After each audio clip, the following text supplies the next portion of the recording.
ओम शांति। 19 नवंबर 2024। बाबा के महावाक्य। मीठे बच्चे, तुम्हारी याद बहुत वंडरफुल है क्योंकि तुम एक साथ ही बाप, टीचर और सतगुरु तीनों को याद करते हो।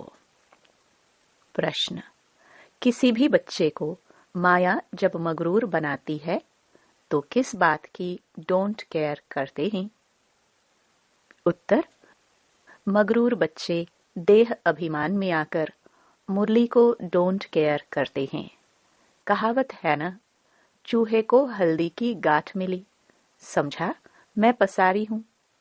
बहुत है जो मुरली पढ़ते ही नहीं, कह देते हैं हमारा तो डायरेक्ट शिव बाबा से कनेक्शन है। बाबा कहते, बच्चे मुरली में तो नई नई बातें निकलती हैं, इसलिए मुरली कभी मिस नहीं करना। इस पर बहुत अटेंशन रहे। ओम शांति। मीठे मीठे सिखिलदे बच्चों से रूहानी बाप पूछते हैं, यहाँ तुम बैठे हो, किसकी याद में बैठे हो? बाप, शिक्षक, सतगुरु की। सभी इन तीनों की याद में बैठे हो? हर एक अपने से पूछे, यह सिर्फ यहाँ बैठे याद है या चलते फिरते याद करती है? क्योंकि यह है वंडरफुल बात। और कोई आत्मा को कभी ऐसे नहीं कहा जाता। भल यह लक्ष्मी नारायण विश्व के मालिक हैं, परंतु उनकी आत्मा को कभी ऐसे नहीं कहेंगे कि यह बाप भी है, टीचर भी है, सतगुरु भी है। बल्कि सारी दुनिया में जो भी जीवात्माएं हैं, कोई भी आत्मा को ऐसे नहीं कहेंगे। तुम बच्चे ही ऐसे याद करते हो। अंदर में आता है, यह बाबा, बाबा भी है, टीचर भी है, सतगुरु भी है, सो भी सुप्रीम। तीनों को याद करते हो या एक को? भल वह एक है, परंतु तीनों गुणों से याद करते हो। शिव बाबा हमारा बाप भी है, टीचर और सतगुरु भी है। यह एक्स्ट्रा ऑर्डिनरी कहा जाता है। जब बैठे हो अथवा चलते फिरते हो तो यह याद रहना चाहिए।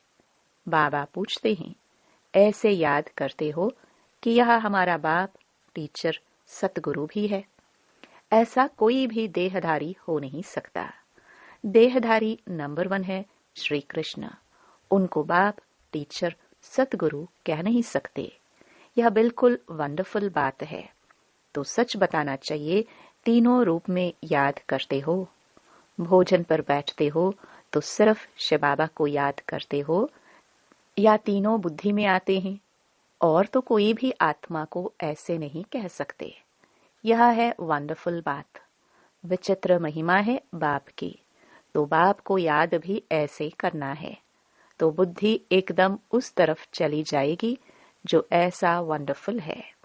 बाप ही बैठ अपना परिचय देते हैं, फिर सारे चक्कर का भी नॉलेज देते हैं। ऐसे यह युग हैं, इतने इतने वर्ष के हैं जो फिरते रहते हैं। यह ज्ञान भी वह रचयिता बाप ही देते हैं, तो उनको याद करने में बहुत मदद मिलेगी।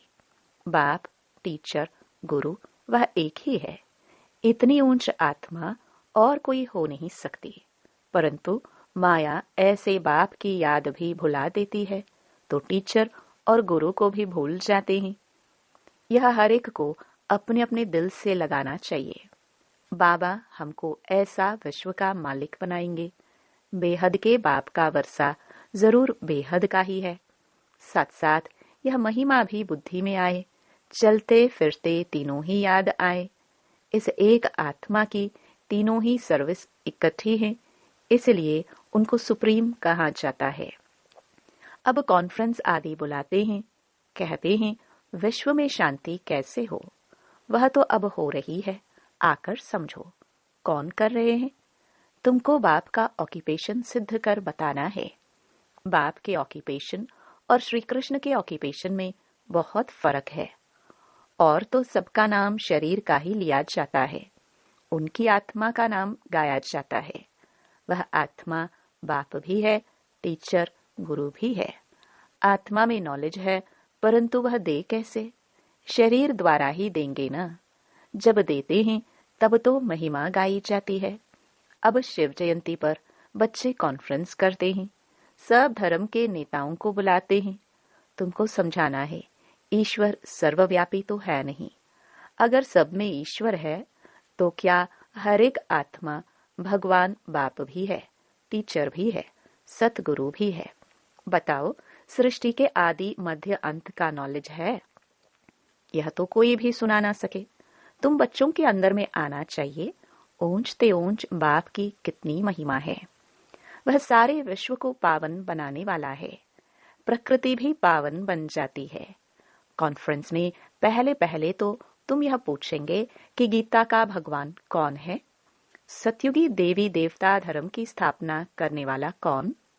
अगर श्री कृष्ण के लिए कहेंगे तो बाप को गुम कर देंगे, या तो फिर कह देते वह नाम रूप से न्यारा है, जैसे कि है ही नहीं, तो बाप बिगर ऑर्फन्स ठहरे ना। बेहद के बाप को ही नहीं जानते।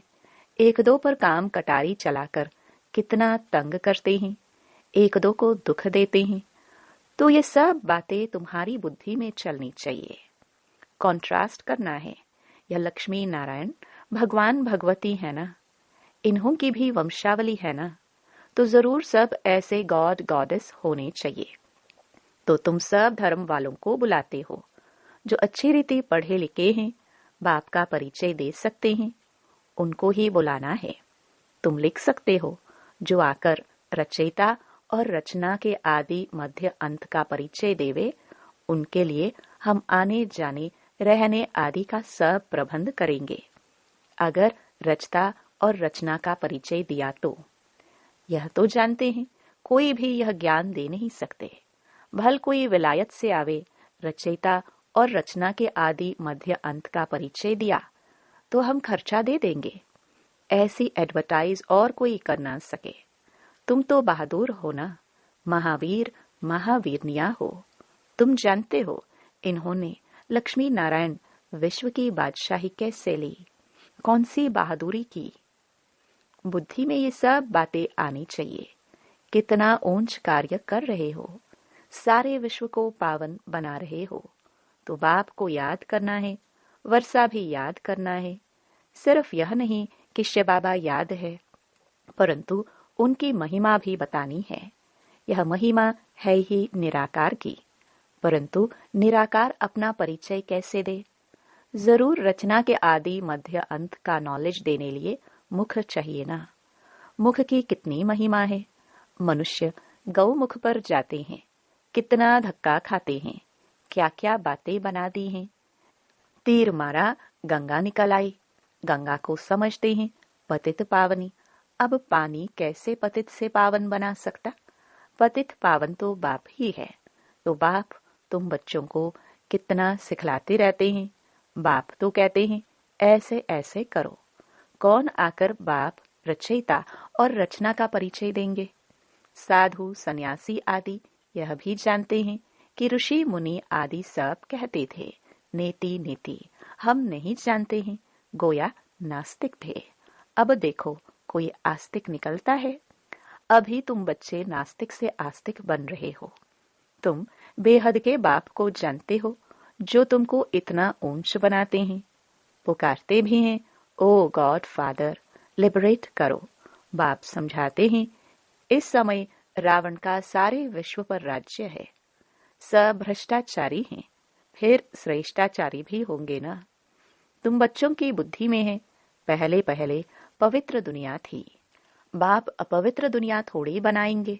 बाप तो आकर पावन दुनिया स्थापन करते हैं, जिसको शिवालय कहा जाता है। शिव बाबा शिवालय बनाएंगे ना। वह कैसे बनाते हैं सो भी तुम जानते हो। महाप्रलय जलमय आदि तो होती नहीं। शास्त्रों में तो क्या क्या लिखा है। बाकी 5 पांडव बचे, जो हिमालय पहाड़ पर गल गए। फिर रिजल्ट का कोई को पता नहीं। ये सब बातें बाप बैठ समझाते हैं। यह भी तुम ही जानते हो। वह बाप बाप भी है, टीचर भी है, सतगुरु भी है। वहां तो यह मंदिर होते नहीं, यह देवताएं होकर गए हैं, जिनके यादगार मंदिर यहाँ हैं। ये सब ड्रामा में नोंद है। सेकंड बाय सेकंड नई बात होती रहती है। चक्कर फिरता रहता है। अब बाप बच्चों को डायरेक्शन तो बहुत अच्छे देते हैं। बहुत देह अभिमानी बच्चे हैं जो समझते हैं हम तो सब कुछ जान गए हैं, मुरली भी नहीं पढ़ते हैं, कदर ही नहीं है। बाबा ताकीद करते हैं, कोई कोई समय मुरली बहुत अच्छी चलती है, मिस नहीं करना चाहिए। 10-15 दिन की मुरली जो मिस होती है वह बैठ पढ़नी चाहिए। यह भी बाप कहते हैं, ऐसी ऐसी चैलेंज दो। यह रचता और रचना के आदि मध्य अंत का नॉलेज कोई आकर दे तो हम उनको खर्चा आदि सब देंगे। ऐसी चैलेंज तो जो जानते हैं वह देंगे ना। टीचर खुद जानता है तब तो पूछते हैं ना, बिगड़ जाने पूछेंगे कैसे। कोई कोई बच्चे मुरली की भी डोंट केयर करते हैं, बस हमारा तो शिव बाबा से ही कनेक्शन है। परंतु शिव बाबा जो सुनाते हैं वह भी सुनना है ना, कि सिर्फ उनको याद करना है। बाप कैसे अच्छी अच्छी मीठी मीठी बातें सुनाते हैं, परंतु माया बिल्कुल ही मगरूर कर देती है। कहावत है ना, चूहे को हल्दी की गांठ मिली, समझा मैं पसारी हूं। बहुत हैं जो मुरली पढ़ते ही नहीं। मुरली में तो नई नई बातें निकलती है ना, तो ये सब बातें समझने की हैं। जब बाप की याद में बैठते हो तो यह भी याद करना है कि वह बाप टीचर भी है और सतगुरु भी है, नहीं तो पढ़ेंगे कहाँ से। बाप ने तो बच्चों को सब समझा दिया है, बच्चे ही बाप का शो करेंगे। सन शोज फादर, सन का फिर फादर शो करते हैं, आत्मा का शो करते हैं। फिर बच्चों का काम है बाप का शो करना।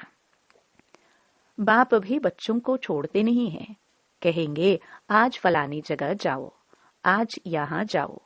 इनको थोड़े कोई ऑर्डर करने वाले होंगे तो यह निमंत्रण आदि अखबारों में पढ़ेंगे। इस समय सारी दुनिया है नास्तिक, बाप ही आकर आस्तिक बनाते हैं। इस समय सारी दुनिया है worth not a Penney. America के पास भल कितना भी धन दौलत है, परंतु वर्थ नॉट अ पेनी है। ये तो सब खत्म हो जाना है ना। सारी दुनिया में तुम वर्थ बाउंड बन रहे हो, वहां कोई कंगाल होगा नहीं। तुम बच्चों को सदैव ज्ञान का सिमरण कर हर्षित रहना चाहिए। उसके लिए ही गायन है, अतीन्द्रिय सुख गोप गोपियों से पूछो। यह संगम की ही बातें हैं। संगम युग को कोई भी जानते नहीं। विहंग मार्ग की सर्विस करने से शायद महिमा निकले। गायन भी है, अहो प्रभु तेरी लीला। यह कोई भी नहीं जानते थे कि भगवान बाप टीचर सतगुरु भी है। अब फादर तो बच्चों को सिखलाते रहते हैं। बच्चों को यह नशा स्थायी रहना चाहिए, अंत तक नशा रहना चाहिए। अभी तो नशा झट सोडा वाटर हो जाता है। सोडा भी ऐसे होता है ना, थोड़ा टाइम रखने से जैसे खारा पानी हो जाता है। ऐसे तो नहीं होना चाहिए। किसको ऐसा समझाओ जो वह भी वंडर खाए। अच्छा अच्छा कहते भी हैं, परंतु वह फिर टाइम निकाल समझे, जीवन बनावे, वह बड़ा मुश्किल है। बाबा कोई मना नहीं करते हैं कि धंधा आदि नहीं करो, पवित्र बनो और जो पढ़ाता हूं वह याद करो। यह तो टीचर है ना, और यह है अनकॉमन पढ़ाई। कोई मनुष्य नहीं पढ़ा सकते, बाप ही भाग्यशाली रथ पर आकर पढ़ाते हैं। बाप ने समझाया है, यह तुम्हारा तख्त है जिस पर अकाल मूर्त आत्मा आकर बैठती है। उनको यह सारा पाठ मिला हुआ है, अभी तुम समझते हो। यह तो रियल बात है, बाकी यह सब हैं आर्टिफिशियल बातें। यह अच्छी रीति धारण कर गांठ बांध लो तो हाथ लगाने से याद आएगा, परंतु गांठ क्यों बांधी है वह भी भूल जाते हैं। तुमको तो यह पक्का याद करना है। बाप की याद के साथ नॉलेज भी चाहिए, मुक्ति भी है तो जीवन मुक्ति भी है। बहुत मीठे मीठे बच्चे बनो। बाबा अंदर में समझते हैं, कल्प कल्प यह बच्चे पढ़ते रहते हैं। नंबरवार पुरुषार्थ अनुसार ही वर्षा लेंगे, फिर भी पढ़ाने का टीचर पुरुषार्थ तो कराएंगे ना। तुम घड़ी घड़ी भूल जाते हो, इसलिए याद कराया जाता है। शिव बाबा को याद करो, वह बाप, टीचर, सतगुरु भी है। छोटे बच्चे ऐसे याद नहीं करेंगे। श्री कृष्ण के लिए थोड़े ही कहेंगे वह बाप, टीचर, सतगुरु है। सतयुग का प्रिंस श्री कृष्ण, वह फिर गुरु कैसे बनेगा? गुरु चाहिए दुर्गति में। गायन भी है, बाप आकर सबकी सदगति करते हैं। श्री कृष्ण को तो सांवरा ऐसा बना देते जैसे काला कोयला। बाप कहते हैं, इस समय सब काम चिता पर चढ़ काले कोयले बन पड़े हैं, तब सांवरा कहाँ जाता है? कितनी गुह्य बातें समझने की हैं।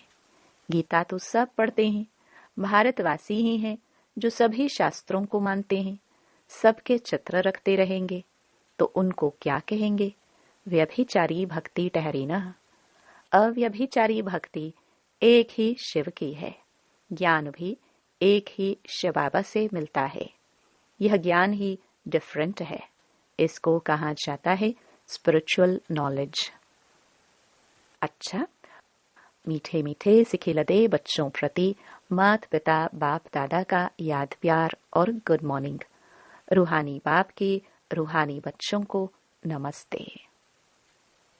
धारणा के लिए मुख्य सार। पहला, विनाशी नशे को छोड़ अलौकिक नशा रहे कि हम अभी वर्थ नॉट अ पेनी से वर्थ पाउंड बन रहे हैं। स्वयं भगवान हमें पढ़ाते हैं, हमारी पढ़ाई अनकॉमन है। दूसरा, आस्तिक बन बाप का शो करने वाली सर्विस करनी है। कभी भी मगरूर बन मुरली मिस नहीं करनी है। वरदान, पवित्रता के फाउंडेशन द्वारा सदा श्रेष्ठ कर्म करने वाली पूज्य आत्मा भव। पवित्रता पूज्य बनाती है।